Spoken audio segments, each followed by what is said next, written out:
Hello, okay, today we're also going to go over a couple other mechanical items, mainly your furnace.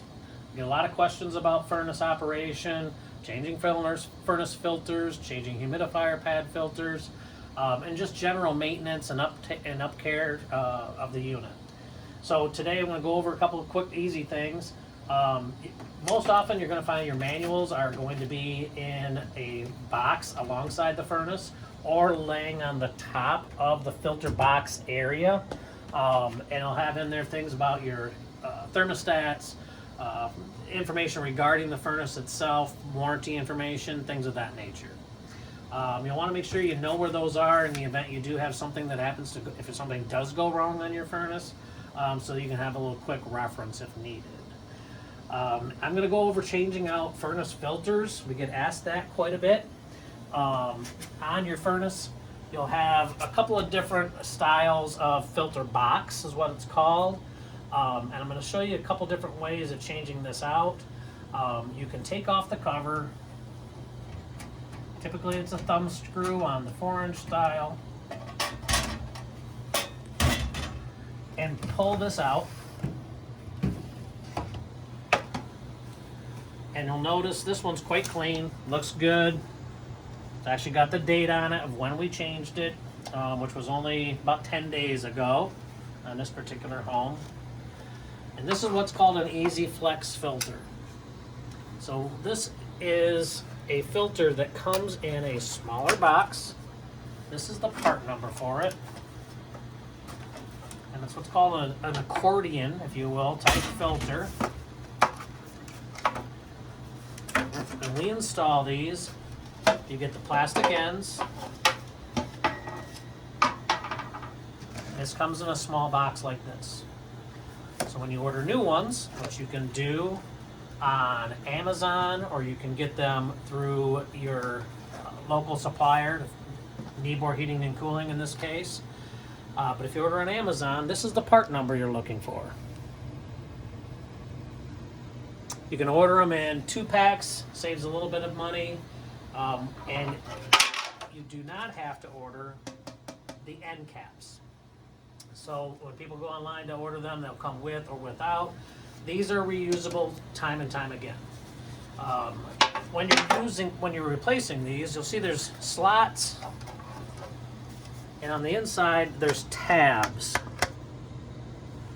So when you replace this, open it up. You're going to slip the top on, tabs and slots, kind of like folding up those kids' toys we had, if you're old enough to remember that.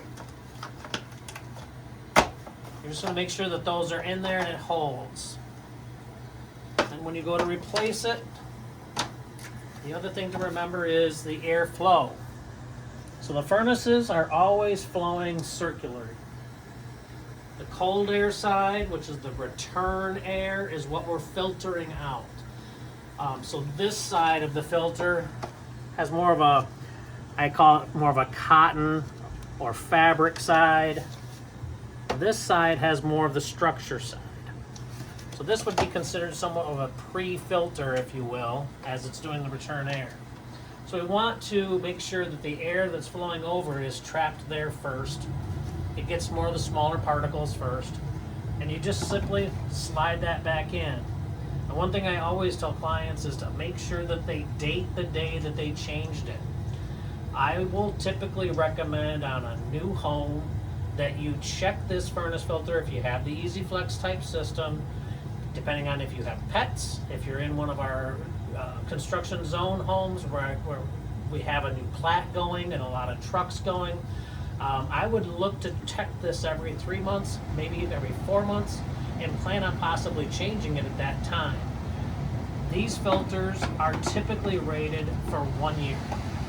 That is, however, based on a normal living area. So if this gets covered in dust and hair and things of that nature, I would change it.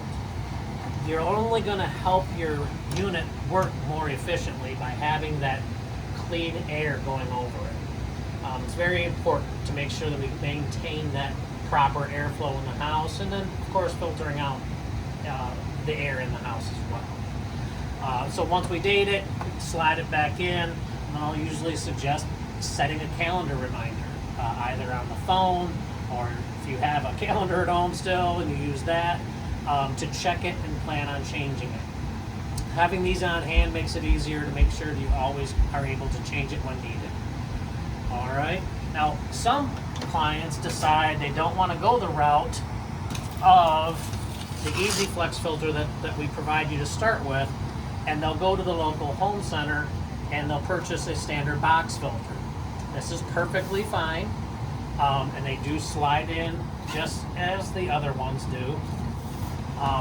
Same kind of thing, you're going to want to date it, and you're going to want to make sure you check the airflow as well to make sure you have the right direction that it's going to flow in, and just slide it in, again, check it, change it as you may need. What typically is the bigger difference is that these Easy Flex filters have a higher what's called MERV rating. That's basically the filtration rating. So you want to kind of make sure you compare the apples and apples. This has a 10. These are typically a 6 or an 8, and that can limit the amount of filtration in the home. But something to think about when you're looking to change out furnace filters. It is a regular maintenance item. It needs to be checked regularly. Can't stress that enough. So just something to make sure we're taking care of is make sure we're changing the furnace filters out regularly. Okay.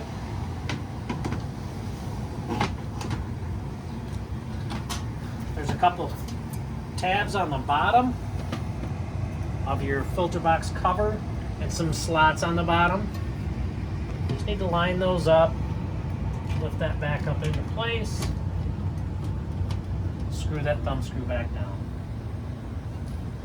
In some instances, it can be easier to change the furnace filter by actually shutting off the service switch.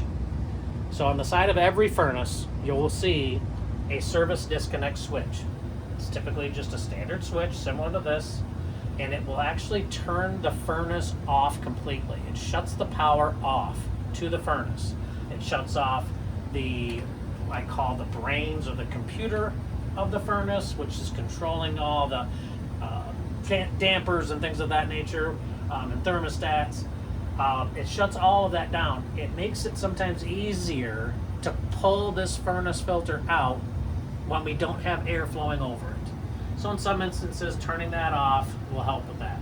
Once you turn it back on, there will be a delay, kind of like turning on your computer at home, and it'll reboot. And that may take anywhere from 5 to 7 minutes in some cases, and all your systems will all come back online to the default settings they were at. So sometimes that's a good way to just making sure there's no moving parts, or it doesn't accidentally turn on and scare you while you're changing it out. Very simple to do.